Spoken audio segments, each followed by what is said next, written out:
All right, so you may recall from geometry something called special right triangles, or you may not. We'll actually be going more in depth over this the next unit or the next section when we talk about the unit circle. So make sure to pay close attention. But what's special about a 45, 45, 90 is that it has a ratio where the two sides are the same. So like if one side is 1, the other side has to be 1.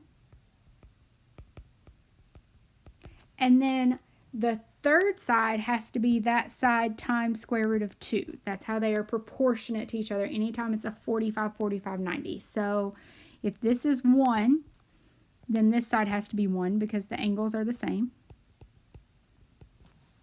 And then this hypotenuse would have to be 1 square root of 2.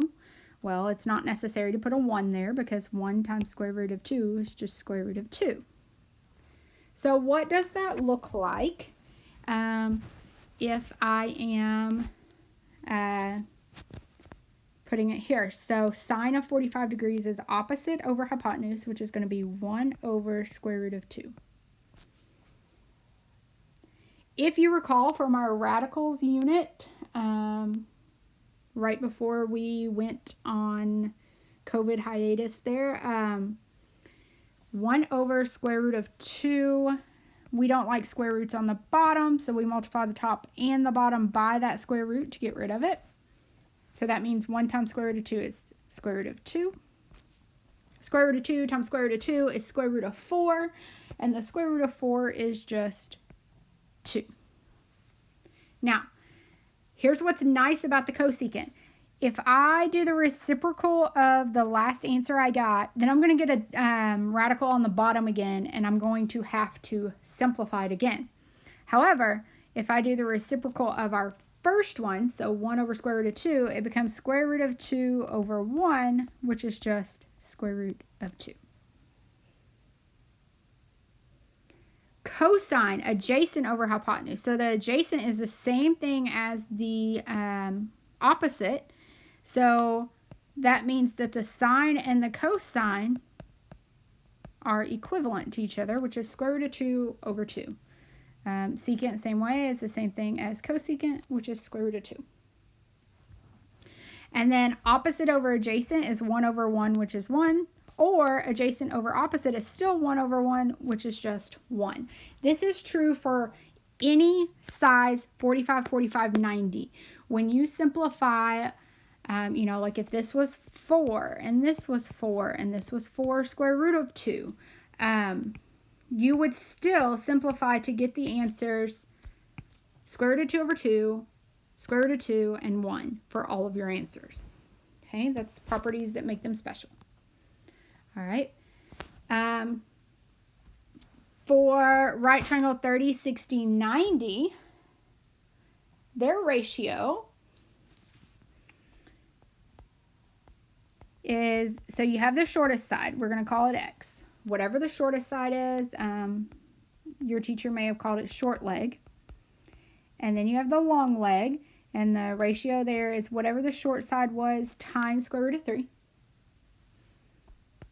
And then you have the hypotenuse, and the hypotenuse is always 2 times the short leg, whatever that short leg was. Okay. So 30, 60, 90 looks like this. If we are doing sine of the small one here, so let's call the shortest side 1. That means that the long side would have to be 1 square root of 3.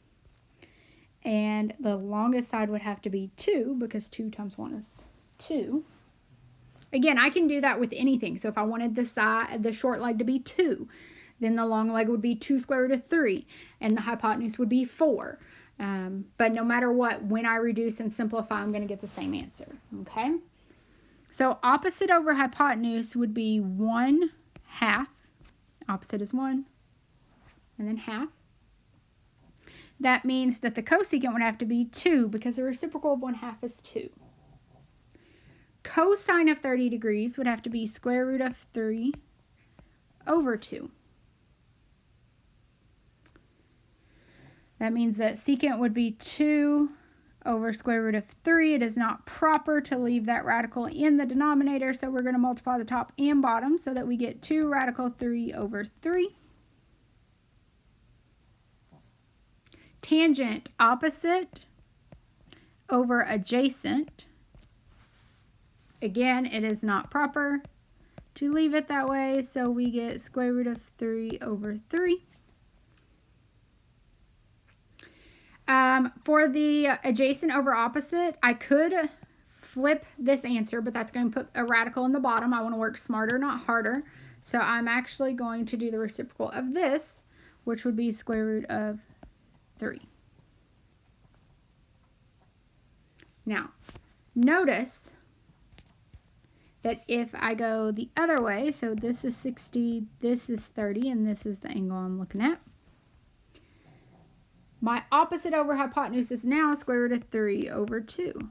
Well, that was the same as cosine of 30. Cosine of 60 would be 1/2. I have done all of these values before in the 30 spot. So tangent of 60 is square root of 3. That means that cotangent is square root of 3 over 3. Okay. So if that was a little fast, hit pause and just work them through yourself and see that there is a relationship between the two.